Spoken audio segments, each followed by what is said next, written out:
Sí, Auxi. Ya. Vamos a ir pregunta por pregunta, ¿ya? Y al evaluar pregunta por pregunta, yo les voy a ir mencionando también cosas que quizá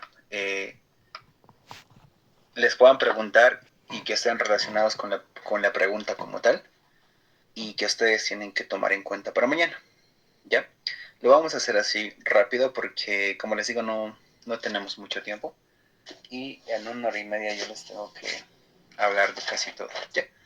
La primera pregunta nos dice, son vías de ingreso los siguientes, excepto. Ya, aquí es importante la parte de generalidades, que ustedes las dominen, ya para que no se confundan, porque todo en parasitología parte de generalidades. Vías de ingreso, ¿qué quiere decir? Que te están pidiendo o te están preguntando por dónde va a entrar la forma infectante del parásito. ¿Ya por dónde? Acá, por ejemplo, nos dice, son vías de ingreso los siguientes, excepto la vía oral, sí es frecuente. La vía nasal, también, por ejemplo, en enterobiasis, ¿se acuerdan? De Enterobius vermicularis, la vía cutánea también, ¿se acuerdan de las larvas filariformes que penetran la piel? Entonces es una vía que se utiliza. La vía rectal también se puede, en el caso de autoinfecciones, habrán visto también en la parte del enteroparásitos, ¿no? O sea, oral, nasal, cutánea y rectal es también. Pero acá, por ejemplo, el inciso D nos dice contacto sexual. Eso está mal. ¿Ya por qué? Porque es un mecanismo de infección. Ustedes tienen que saber bien diferenciar lo que es mecanismo y lo que es vía de infección. ¿Alguna pregunta? Pues de esto les van a meter mañana, ¿ya? Porque es la parte de generalidades y por lo general la mayoría como que se olvida de todo. Vía es diferente a mecanismo. La vía es por dónde ingresa la forma infectante del parásito, ¿ya? Por dónde puede entrar por la boca, por la nariz, por la piel, por el ano, ¿ya? Pero mecanismo es cómo ingresa. Ya en este caso acá, contacto sexual es un mecanismo de infección. Voy a hablar un poquito de lo que son, de lo que es la trichomonas, ¿saben? Entonces, ¿se acuerdan que trichomonas vaginalis, su mecanismo de infección es el contacto sexual o los fomites? Entonces es un mecanismo, ¿ya? Pero la vía de infección, ¿cuál sería? La vaginal, ¿no ven? Entonces es diferente, vía y mecanismo es diferente. Eso, chicos, tómenlo en cuenta. La pregunta 2. Esto también es importante. ¿Cómo se domina al artrópodo que solo actúa de vehículo y transporta al parásito? Ejemplo, mosca doméstica. Recuerden que tenemos dos tipos de vectores, los mecánicos y los biológicos. Los mecánicos son los que solamente transportan a la forma infectante, ¿ya? Mientras que los biológicos, recuerden que son los que participan en el ciclo evolutivo del parásito. Entonces esa es la diferencia, ¿ya? Les pueden preguntar, eh,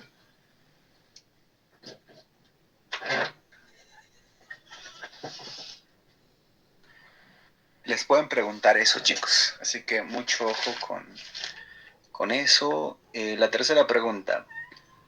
La superficie del cuerpo de los platelmintos está cubierta por tegumento cuya función primordial es la siguiente. Menciona el inciso correcto. Acá te está pidiendo la función primordial. Ya entonces tú tienes que buscar la respuesta. En este caso el inciso A nos dice que es absorción e intercambio metabólico y este es el inciso correcto, ¿ya?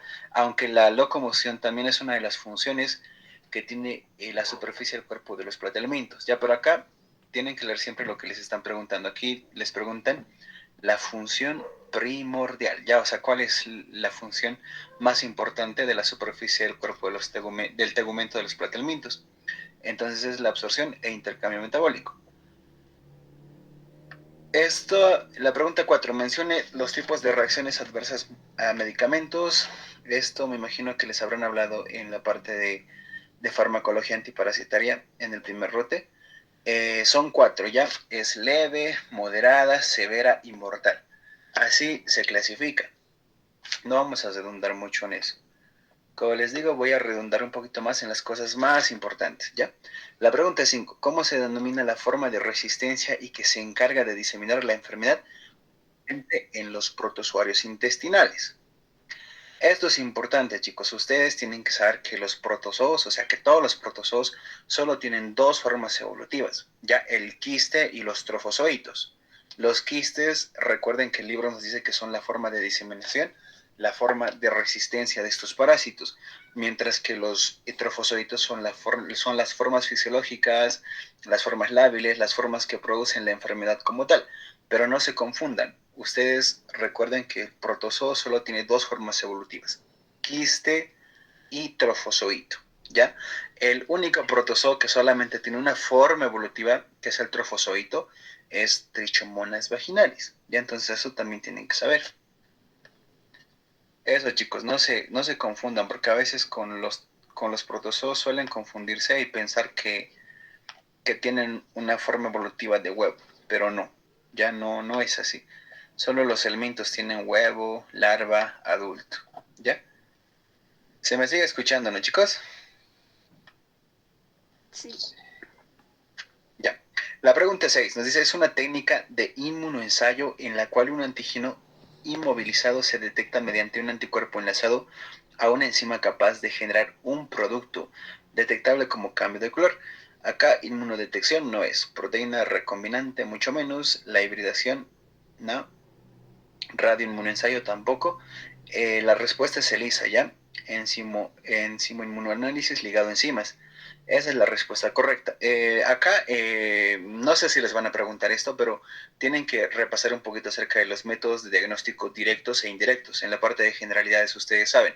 Les pueden preguntar cualquier pregunta. Mencioné un método de diagnóstico cuantitativo, ya uno cualitativo, un método de diagnóstico indirecto, un método de diagnóstico directo. Se les pueden preguntar eso, no necesariamente esto. Quizá sí, quizá no, pero repasen esa parte. Cosas grandes, ¿ya? Como lo que les dije, ¿no? Los cuantitativos, como el método de Cato-Cat. Entonces, ese tipo de cositas ustedes traten de memorizarlo para el día de mañana. La pregunta 7. El organismo vivo que alberga al parásito en su estadio adulto con capacidad de reproducción sexual se denomina...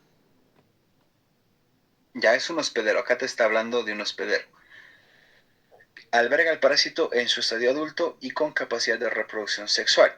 Ya, entonces aquí te está hablando del hospedero definitivo. Ya, pero también te puedo preguntar, o la respuesta puede ser hospedero intermediario. En este caso sería el organismo vivo que alberga al estadio larval, ya a la larva, con capacidad de reproducción asexual también puede ser. Ya, entonces esta parte ustedes tienen que dominar. Ya, o sea, ustedes saben que tenemos dos tipos de hospederos: los intermediarios y los definitivos. Ya, entonces tienen que saber las definiciones como tal.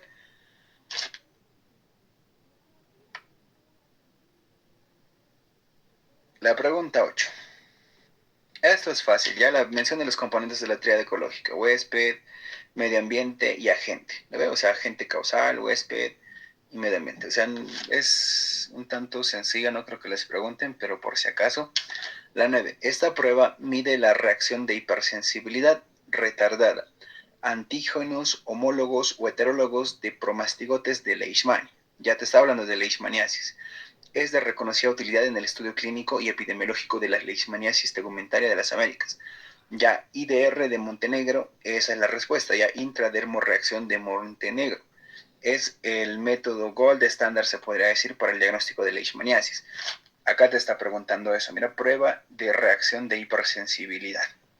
ELISA no es, inmunofluorescencia no es, aglutinación en látex no es, inmunomodulación no es.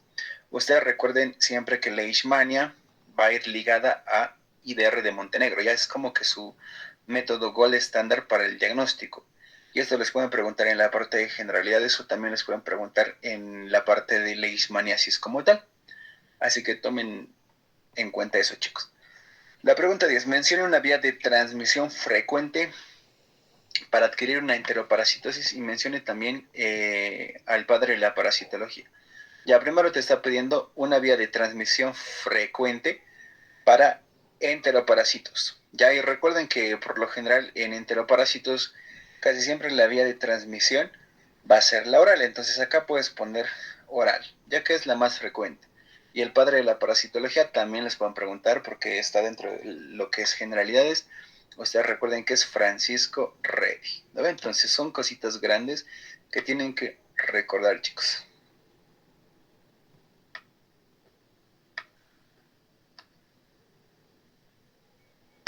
Ya seguimos. La pregunta 11. Los cambios bioquímicos y fisiológicos dentro del organismo que son ocasionados por los fármacos se denominan, ya esto igual es importante en la parte de farmacología, me imagino que les habrán hablado de farmacodinamia, farmacocinética, ya, y también al principio como que había una pregunta, ¿no? De las reacciones adversas medicamentosas, entonces esto les pueden preguntar, ya esta parte. Ustedes no sé si conocen el término de farmacodinamia y el término de farmacocinética. En este caso, la respuesta es farmacodinamia. ¿Ya por qué? Porque nos dice los cambios bioquímicos fisiológicos dentro del organismo que son ocasionados por los fármacos. Cuando hablamos de farmacodinamia, cuando el fármaco como tal le hace algo al organismo. Cuando hablamos de farmacocinética, para que sea un poquito más fácil de entender, es cuando, o sea, qué es lo que el organismo le hace al fármaco, ¿ya? Farmacodinamia es qué es lo que el fármaco le hace al organismo. Farmacocinética es qué es lo que el organismo le hace al fármaco. Y eso también les pueden preguntar, suelen ser preguntitas de examen final. Pregunta 12. Aquí te está hablando de un mecanismo de acción, ya de un fármaco. Inhibe el metabolismo de la glucosa y altera la formación de microtúbulos de diferentes elementos. Este mecanismo de acción corresponde al siguiente fármaco. Cuando te hablen del metabolismo de la glucosa o que inhibe a la captación de glucosa, solamente tienes que pensar en dos fármacos, ¿ya? O en los benzimidazólicos. En este caso, el praziquantel, nada que ver. El metronidazol tampoco. ¿Por qué? Porque el metronidazol no es de los elementos, sino que se utiliza más para el tratamiento de los protozoos. El benzinidazol también se utiliza más para el tratamiento de los protozoarios. Mientras que el mebendazol o el albendazol, ya entonces sí son benzoimidazólicos que se utilizan para tratar elementos y justamente el mecanismo de acción que tienen es inhibir la captación de glucosa o el metabolismo de la glucosa. Y al inhibir el metabolismo de la glucosa, ustedes saben que cualquier organismo necesita energía y la energía nos la da la glucosa. Y si no hay energía, pues el parásito se muere. Ya, entonces acá por descarte igual, si es que les preguntan, tienen que saber de manera grande para qué se utiliza cada medicamento. Y el praziquantel se utiliza más en céstodos. Ya el metronidazol y el benzinidazol se utilizan más en protozoarios, mientras que el mebendazol es propia de los elementos. Siempre se utiliza el mebendazol o el albendazol. La nitazoxanida se puede utilizar en diferentes, o bueno, contra diferentes parásitos, pero no es muy utilizado como tal, ¿ya? La pregunta 13, chicos. ¿Qué tipo de ciclo biológico se considera cuando el parásito requiere dos o más hospederos para su desarrollo? Esta pregunta está como que un poco ambigua, ya no está tan completa porque tiene que especificar bien para poder dar la respuesta. Algo que quizá no les he mencionado es que todas las preguntas que estamos viendo son preguntas ya de exámenes pasados, ya que los mismos doctores han formulado y a veces también lo malo es que no siempre se formula todo de manera correcta, no siempre como que hay ciertos sesgos, como por ejemplo acá. ¿Qué tipo de ciclo biológico se considera cuando el parásito requiere dos o más hospederos para su desarrollo? Acá, por ejemplo, nos tendría que decir, ¿no? Dos o más hospederos de diferente especie para que nosotros podamos decir ciclo biológico heteroxénico.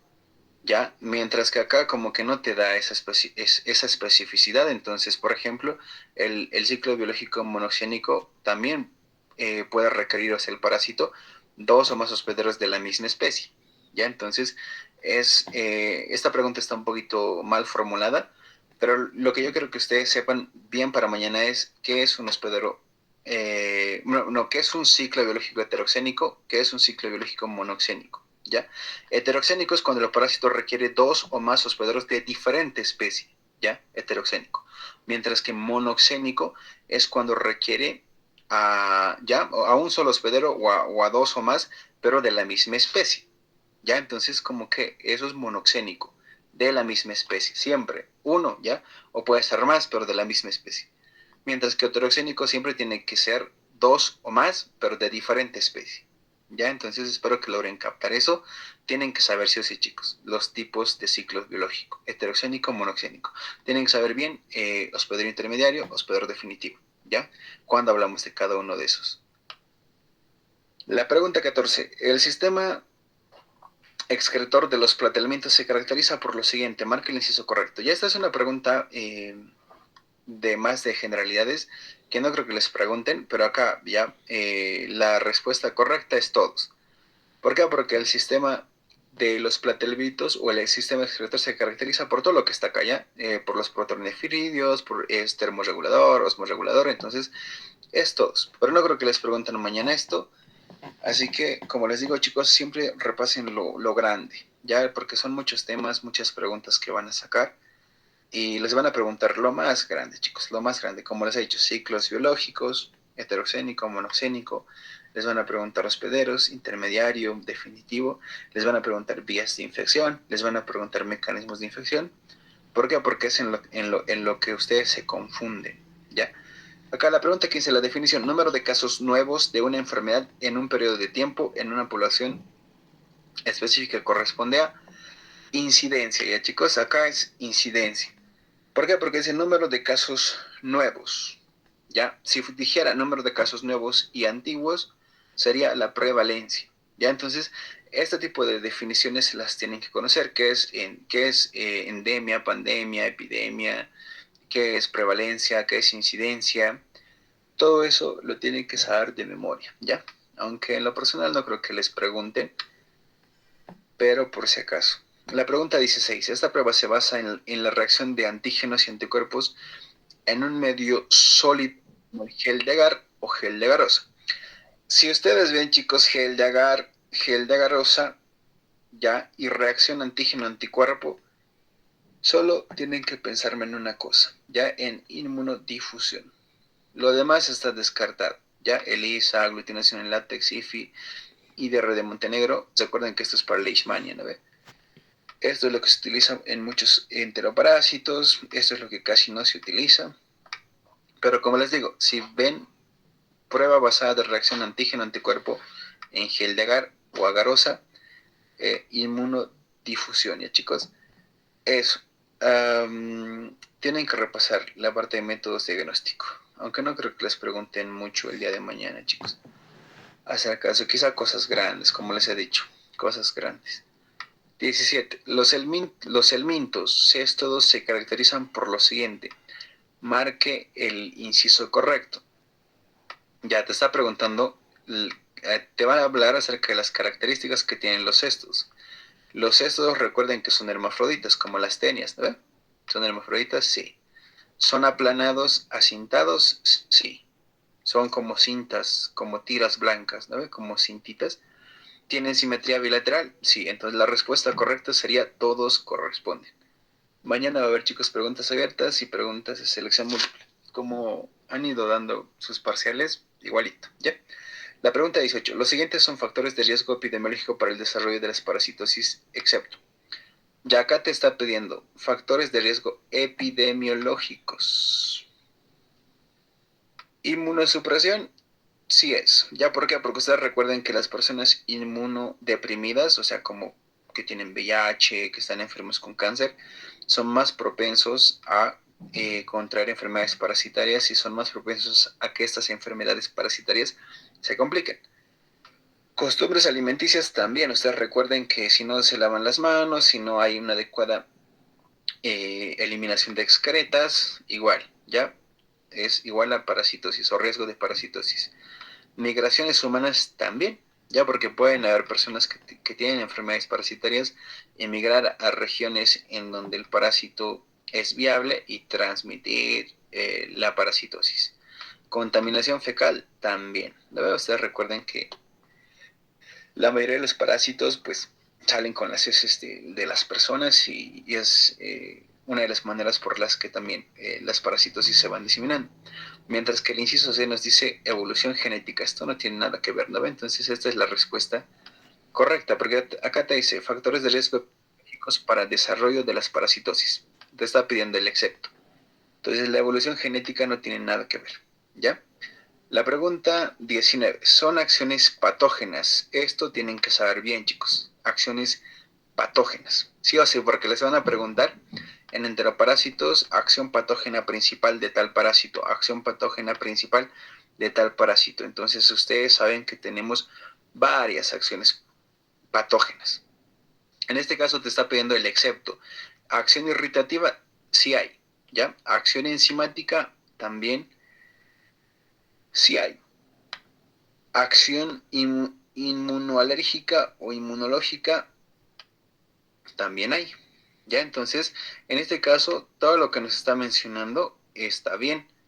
La respuesta acá sería todos son correctas, ¿ya? Pero como les dije al principio, a veces no lo formulan bien y es confuso. Pero en este caso, en todo esto está bien.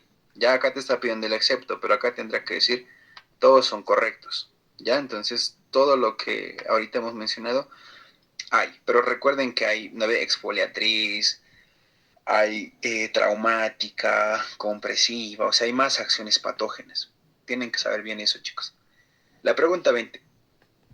Ya esta es una pregunta un poco ambigua, que no creo que les pregunten tampoco porque es muy, muy minucioso y mañana les van a preguntar cosas grandes, ya cosas grandes, grandes, grandes, grandes. Ya, esto dice, las papilas fasmidios se encuentran en una de las siguientes estructuras anatómicas del tubo digestivo de los nemátodos. Menciona el inciso correcto. Acá en la boca, o sea, o sea, en el libro dice que es en la boca, ¿ya? En la boca. Pero en el patrón del examen de donde he sacado esta pregunta, está en los intestinos. Ya están en ambos lugares. En ambos lugares están. Así que si es que les preguntan eso, según el patrón que yo tengo, estaría en los intestinos, ¿ya? Pero el libro también menciona que está en la boca de los nemátodos, ¿ya, chicos? Así que esta parte como que tengan cuidado con esta pregunta. Ya así que si pueden, le pueden sacar una captura si es que se repite o algo, para que también verifiquen, ¿no? Esta parte. Y algo que no les dije al principio también es, chicos, es que siempre tienen que guiarse a sus clases teóricas, ¿ya? Porque a veces hay cosas que un poquito pueden cambiar, depende mucho de nuestros docentes, ¿no? Porque no todos los docentes solamente utilizan los libros para darles sus teóricas, sino que también utilizan otras guías, otros manuales, artículos de revisión y demás. Entonces, siempre tienen que guiarse según eso, porque a veces puede cambiar, ya a veces puede cambiar un poquito. La pregunta 21 dice, uno de los siguientes no es un estadio evolutivo presente en los flagelados con kinetoplasto. Ya acá tienen que ir por descarte, ya es fácil. El promastigote siempre va a estar, el tripomastigote siempre va a estar, y el amastigote también, y el epimastigote también. Ya estos cuatro siempre van a formar parte del ciclo biológico de los flagelados con kinetoplasto. El único que no está es osoito. Ya entonces, acá por descarte ustedes pueden ver que todo termina en astigote, astigote, astigote y astigote. O sea, los astigotes van a estar, ¿ya? Flagelados con kinetoplasto, siempre, todo esto. El único que está diferente acá es el trofozoito y es el que no forma parte del ciclo evolutivo, ¿ya? De estos flagelados. Aunque no creo que les pregunten eso, chicos. Pregunta 22. ¿Qué tipo de mecanismo patógeno, acción patógena se considera cuando el parásito extrae los nutrientes a su hospedador? Esta sí es pregunta. O sea, es una pregunta grande y fácil de responder.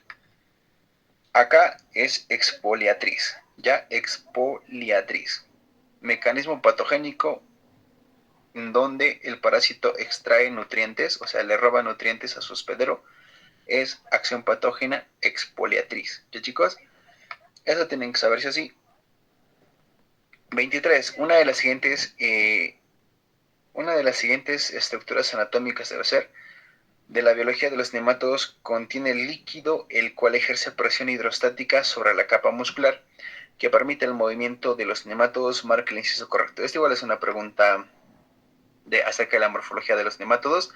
Y acá, la hipodermis, no. La cutícula, no. ¿Ya?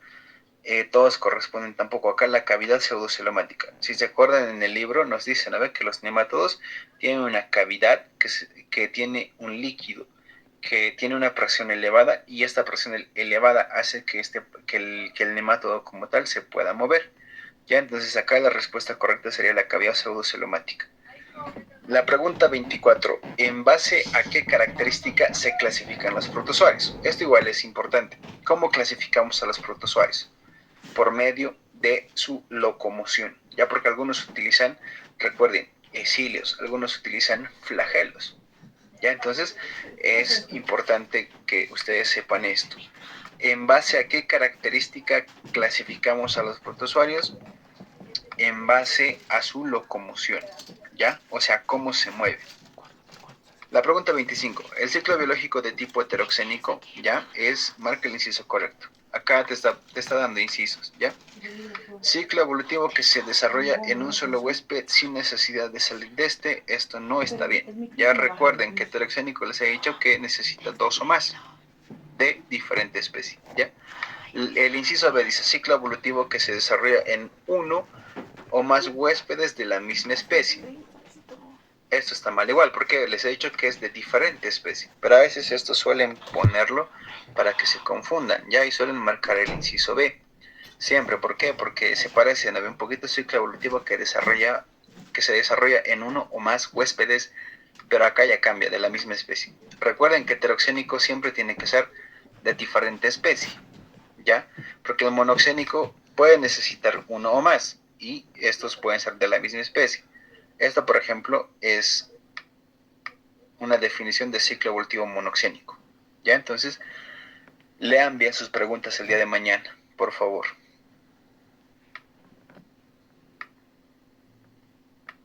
Ya, la pregunta 26. Esto igual es un clásico, ¿ya? La definición de parásito errático. Inciso A. Mira, acá dice, parásito errático marca el inciso correcto. Parásito que invade a un huésped al que normalmente no parasita. Esto es falso. ¿Por qué? Porque esta definición es de un parásito accidental, ¿ya? O parasitismo accidental. La respuesta B dice parásito que en su forma adulta se encuentra en un órgano que normalmente no lo hace, es decir, que está fuera de su hábitat. Esto sí corresponde, ya, porque es errático. ¿Qué quiere decir? Todos los parásitos tienen un hábitat, chicos, ya, un lugar en donde viven de manera habitual. Pero a veces hay parásitos que se mueven de este hábitat o de donde deberían de estar y aparecen en otros órganos. Ya, entonces a eso le llamamos parásito errático, porque por error se ha ido a otro lugar. ¿Ya? Entonces esta es la definición correcta. Parásito que en su forma adulta se encuentra en un órgano que normalmente no lo hace. ¿Ya? Y o sea que está fuera de su hábitat.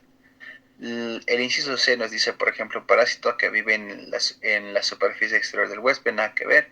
A y B son correctos, tampoco nada que ver porque se contradicen, ¿ya? Entonces acá el inciso B. Tienen que saber bien, chicos, cuando hablamos de un parásito errático. Ya esto es importante. 27.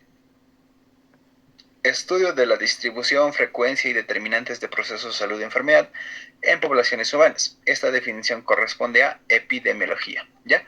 Les he dicho al principio, ¿no? Que ustedes tienen que saber qué es epidemiología, qué es endemia, qué es pandemia, qué es prevalencia, qué es incidencia, qué es mortalidad, morbilidad, pero no creo que les pregunten mucho de esto.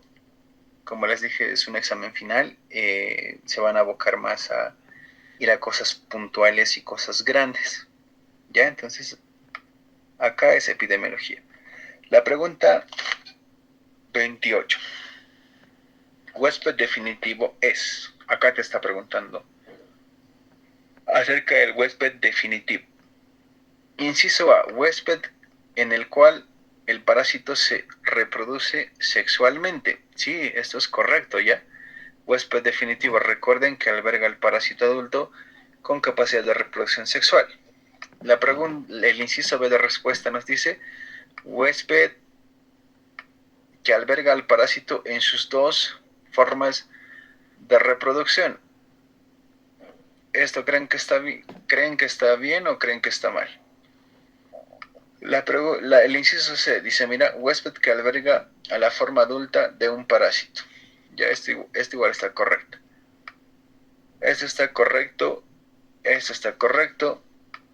Ya que hay una duda. ¿Alguien que esté atento me puede decir si está bien o está mal?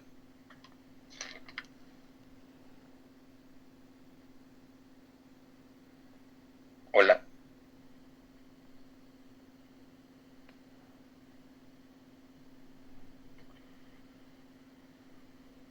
Hola, hola. ¿Se me escucha, chicos? Sí, Oxy, se lo escucha. Ya. Acá te está pidiendo marque el inciso correcto. Pero acá, por ejemplo, no hay un inciso que nos diga todos son correctos.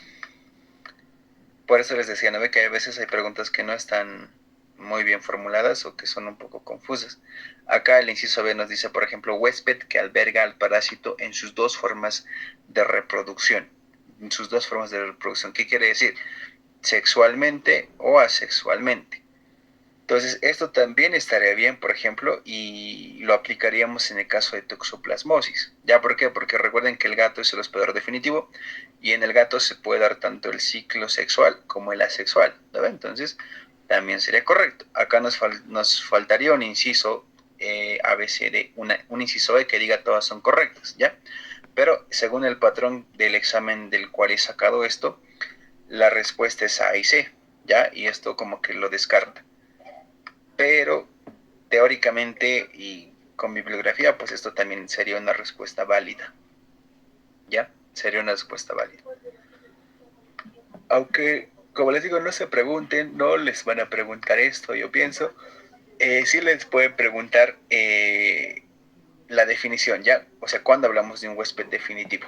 ¿Cuándo hablamos de un huésped intermediario? Eso es importante que sepan sí o sí.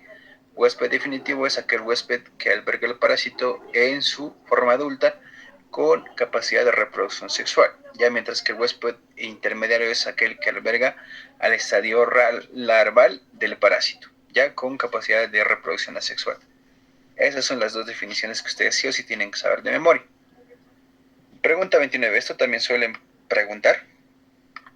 Ya dice, el huevo de los nemátodos se produce en una de las siguientes estructuras del aparato genital femenino. Marque el inciso correcto. En la vagina, pues no, ya, por descarte. D, en el útero, tampoco, ya. En el oviricto, tampoco. En el ovario, tampoco.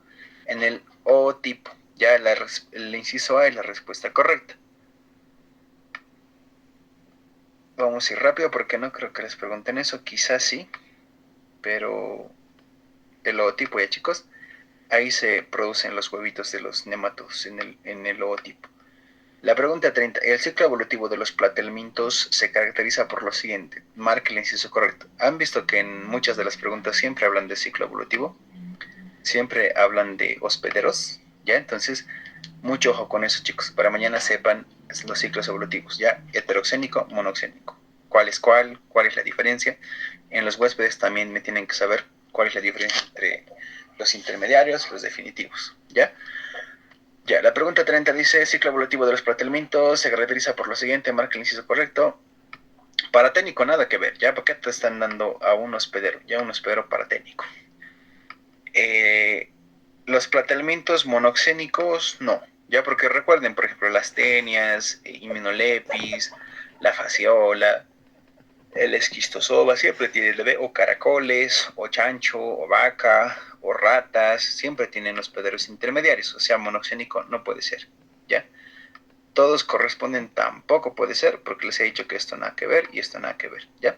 Heteroxénico sí es el inciso correcto, porque la mayoría de los platelmintos, en cuanto a su ciclo evolutivo, van a ser heteroxénicos, porque van a necesitar a otra especie y a otro ser vivo de otra especie para que su ciclo evolutivo pueda ser viable. ¿Ya? Entonces, eso chicos. La pregunta 31. El grado de intensidad de la acción patógena o daño que producirá el parásito en el huésped depende de los siguientes factores, excepto. ¿Ya? Acá te está pidiendo excepto, cuál no corresponde. Y te está hablando del grado de intensidad de acción patógena. Miren que la parte de acción patógena también se repite en un par de preguntas, entonces es importante que sepan, ¿ya? Nos dice el grado de intensidad de la acción patógena o daño que producirá el parásito en el huésped depende de los siguientes factores, excepto virulencia del parásito, ya, patógeno o nocivo, sí es, ya, porque hay cepas que son más virulentas, hay otras que no, entonces va a depender mucho la intensidad, ya, de la clínica que se va a generar por esta parasitosis. La edad del huésped también, ya, va a influir en el grado de intensidad de la parasitosis como tal, porque no es lo mismo que le dé una parasitosis a un niño y le dé una parasitosis a una persona más grande. Ya por lo general el niño siempre va a tener mayor repercusión. El número de las formas infectantes de los parásitos también es importante, porque no es lo mismo que ingresen a un hospedero 10 parásitos, ya, o 10, a que ingresen 100, ya, o a que ingresen 500. Entonces, el que tiene más siempre va a tener más repercusión clínica, ¿ya? Entonces, esto también influye en la intensidad de la acción patógena del parásito. El inciso E, tamaño de las formas infectantes también, ¿ya? Porque no es lo mismo que un hospedero tenga un parásito pequeñito, ya a que tenga uno que sea grande, grande, grande, ¿ya? Entonces, esto también va a influir, mientras que el sexo no. El inciso C sería el excepto acá porque por lo general en la mayoría de las parasitosis no dice, o sea que el ser mujer, por ser mujer, pues va a tener más signos, más síntomas, más consecuencias, o que por ser varón va a tener más signos o síntomas, más consecuencias. No, ya esto es como que irrelevante. Aunque sí hay en un tema en específico que es en la estrongiloidiasis, en heteroparásitos en donde dicen que el hombre es más afectado, ¿ya? O en la parte también de amebiasis también dicen, ¿no? Que a veces